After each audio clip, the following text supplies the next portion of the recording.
معاویہ کہتے ہیں بازی کہ میں نے نبی صلی اللہ علیہ وسلم سے عرض کیا یا رسول اللہ صلی اللہ علیہ وسلم ہم اپنی عورتوں کے کس حصے میں آئیں اور کس حصے کو چھوڑیں. یعنی شوہر بیوی کے تعلق کی بات ہو رہی. یہ بھی ایک بہت آج کے دور کا ہر دور کا مسئلہ ہے، لیکن آج کے دور میں اور بھی گمبھیر ہوتا چلا جا رہا ہے بہت سی چیزوں سے ایکسپوز ہونے کی وجہ سے. تو کیا جائز حد ہے اور کیا نہیں ہے؟ فزیکل ریلیشن شپ کے لیے کس حصے کو استعمال کیا جا سکتا ہے کس کو نہیں، یہ سوال. تو اس پر آپ صلی اللہ علیہ وسلم نے فرمایا تمہاری بیوی تمہارا کھیت ہے، تم اپنے کھیت میں جہاں سے چاہو آؤ. جہاں سے چاہو آؤ کا مطلب کیا ہے کہ جہاں سے کلٹیویشن ہو سکتی، یعنی کہ کھیت کے تعلق سے کیا بتایا نساؤکم حرث لکم فأتوا حرثکم انا شئتم. انا شئتم کا مطلب انا جو ہے ظرف زمان و مکان دونوں کے لیے آتا ہے کہ جانے کا کوئی خاص وقت مقرر نہیں کہ یہ دن ہے یا رات ہے، ایسی کوئی پابندی شریعت نے نہیں رکھی. اور اسی طرح جب کھیت کہہ کے بیوی کو بتایا گیا تو اس میں اس کی یعنی کہ اس کی قدر و قیمت اور اس کی حفاظت اور اس کی سرسبزی اور خوشحالی اور وہ ساری چیزیں اپنی جگہ ہیں. پلس یہ بہت ہی حکمت کی بات ہے کہ کھیت میں کچھ اگ جب ہی سکتا ہے جب اس میں بیج ڈالا جائے. تو اب شوہر بیوی کے ساتھ کیسا تعلق قائم کرے کہ اولاد پیدا ہو سکے؟ وہ اورل سیکس سے تو نہیں ہو سکتا، وہ اینل سیکس سے بھی نہیں ہو سکتا. obviously understood ہے کہ انا کا مطلب یہاں کیا ہے، ٹھیک ہے نا؟ یعنی یہ وہ باتیں کہ جن کو بہت لفظوں کو کھول کھول کے نہیں بولا جا سکتا، لیکن اٹس انڈرسٹوڈ. تو آپ نے کہا جہاں سے چاہو، یعنی کوئی رکاوٹ نہیں، ممانعت نہیں. اس کا یہ مطلب نہیں کہ ناجائز حدود فلان کے کہو کہ اس کی بھی ممانعت نہیں. البتہ جب تم کھاؤ تو اسے کھلاؤ، یعنی کہ شوہر خود آؤٹنگ ڈائننگ کے لیے چلا جائے اور بیوی کو کہے کہ بس گھر میں ہی پکا لو اپنے لیے اور کھا لو، خود صرف دوستوں کے ساتھ رہے. دس از ناٹ رائٹ. بیوی کو بھی لے کے جائے اور ساس بھی بہو کو جانے دے. جب تم کھاؤ تو اسے بھی کھلاؤ، جب پہناؤ تو اسے بھی پہناؤ کا مطلب یہ ہے کہ اب عید آئی ہے اپنے لیے سوٹ لے رہے ہو تو بیوی کو بھی کچھ لے کے دو. یہ ہے ایکوالٹی ایک طرح سے. اس کے چہرے پہ نہ مارو، اسے گالیاں مت دو، ابیوز نہیں کر سکتے. اور اسے قطع تعلقی اگر کرو، یعنی ویسے تو نہ کرو لیکن اگر کرو تو گھر کی حد تک رکھو، کک آؤٹ نہیں کرو، گھر سے باہر نہیں پھینکو، گھر سے نہیں نکالو. کیونکہ بعض شوہر کہتے ہیں نا، فون پہ کہہ دیتے ہیں گھر چلی جاؤ ماں باپ کے، میں تب گھر میں داخل ہوں گا، آؤں گا ہی نہیں. یہ غلط ہے، ایسے نہیں کرنا چاہیے.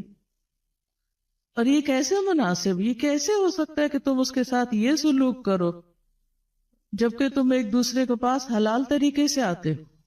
یعنی تمہارا ایک جائز تعلق ہے اور پھر تم اس تعلق کو اس طرح خراب کرو. تو بیوی کو مارنے سے متعلق جو قرآن اور حدیث کی روشنی میں جو حکم ہے وہ سامنے.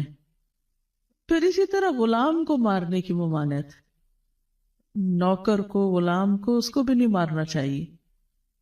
ابو مسعود بدری سے روایت ہے کہ میں اپنے غلام کو کوڑے کے ساتھ مار رہا تھا کہ میں نے اپنے پیچھے سے آواز سنی، اے ابو مسعود جان لو، اور میں غصے کی وجہ سے آواز سمجھ نہ سکا. یعنی ایسے مار رہا تھا کہ مجھے نہیں سمجھ آئے گی کس نے پکارا مجھے.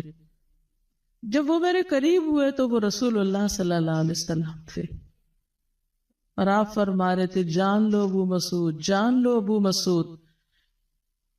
کہتے ہیں میں نے اپنے ہاتھ سے کوڑا پھینک دیا تو آپ نے فرمایا جان لو ابو مسعود. یعنی آپ بار بار فرما رہے تھے اللہ تم پر زیادہ قدرت رکھتا ہے تمہاری اس غلام پر قدرت سے. یعنی جتنا تم اس غلام پہ قدرت رکھتے ہو اللہ اس سے زیادہ تم پہ قدرت رکھتا ہے، یعنی تمہیں مارے گا.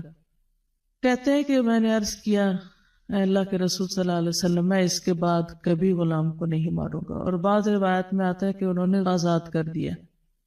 ابو عمر زازان سے روایت ہے، کہتے ہیں کہ ہم لوگ ابن عمر کے پاس تھے. انہوں نے اپنے غلام کو بلایا جسے انہوں نے مارا تھا. انہوں نے اس کی پیٹھ کھول کر دیکھی، کہا کیا تمہیں تکلیف ہو رہی ہے؟ اس نے کہا نہیں. اس کے بعد ابن عمر نے غلام کو آزاد کر دیا اور ایک تنکا زمین سے اٹھایا اور کہا کہ مجھے اس کا اتنا بھی اجر نہیں ملے گا جتنا اس تنکے کا وزن ہے. میں نے کہا ابو عبد الرحمن آپ ایسے کیوں کہہ رہے ہیں؟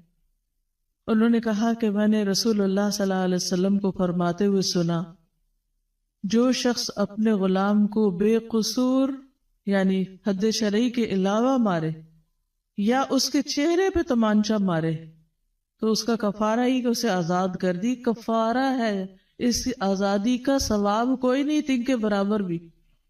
یعنی بعض اوقات تم سمجھتے ہیں بڑی نیکی کی لیکن اس میں تو چھوٹ بھی جائے تو وہ بھی بہت بڑی بات ہے.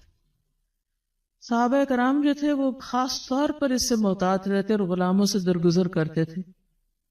ابو لیلہ کہتے ہیں کہ سلمان رضی اللہ عنہ نکلے، وہ اپنی سواری کو چارہ کھلاتے تھے تو وہ ہودے سے گرتا رہتا. ہودہ کیا کہتے ہیں؟ وہ چیز محمل باسکٹ کہہ لیں جس وقت اس کا چارہ رکھ کے دیا جاتا. اس پر انہوں نے اپنے خادم سے کہا اگر مجھے قصاص کا خوف نہ ہوتا تو میں تمہاری پٹائی کرتا کہ تم نے ایسی چیز کیوں جانور کے آگے رکھی. تو مطلب یہ کہ اگر میں تمہیں ماروں گا تو مجھے بھی مار پڑے گی، اس لیے میں تمہیں مار نہیں رہا، ورنہ جو حرکت تم نے کی ہے اس میں تمہیں مار پڑنی چاہیے. نماز پڑھنے والے غلام کو نہ مارنا. ابو امامہ سے روایت ہے کہ رسول اللہ صلی اللہ علیہ وسلم خیبر سے واپس آئے تو آپ کے پاس 2 غلام تھے. حضرت علی رضی اللہ عنہ نے کہا اے اللہ کے رسول صلی اللہ علیہ وسلم ہمیں بھی ایک غلام دے دیں. آپ نے فرمایا جو چاہتے ہو لے لو. انہوں نے کہا آپ میرے لیے پسند کریں. اس سے انداز ہوتا ہے نا کہ ریلیشن شپ داماد اور سسر کا کیسا. آپ صلی اللہ علیہ وسلم نے فرمایا یہ لے لو، اس کو مارنا نہیں، کیونکہ میں نے خیبر سے واپس آتے ہوئے اسے نماز پڑھتے دیکھا ہے اور مجھے نمازیوں کو مارنے سے منع کیا گیا ہے. آپ صلی اللہ علیہ وسلم نے دوسرا غلام ابو ذر کو دے دیا اور اس کے ساتھ خیر و بھلائی اور حسن سلوک کرنے کا حکم دیا. پھر ایک دن پوچھا ابو ذر میں نے جو تمہیں غلام دیا تھا اس کا کیا حال ہے؟ انہوں نے کہا آپ نے مجھے اس کے ساتھ خیر و بھلائی کرنے کا حکم دیا تھا تو میں نے اسے آزاد کر دیا. میں وہ خیر و بھلائی کر نہیں سکوں گا تو بہتر ہے کہ میں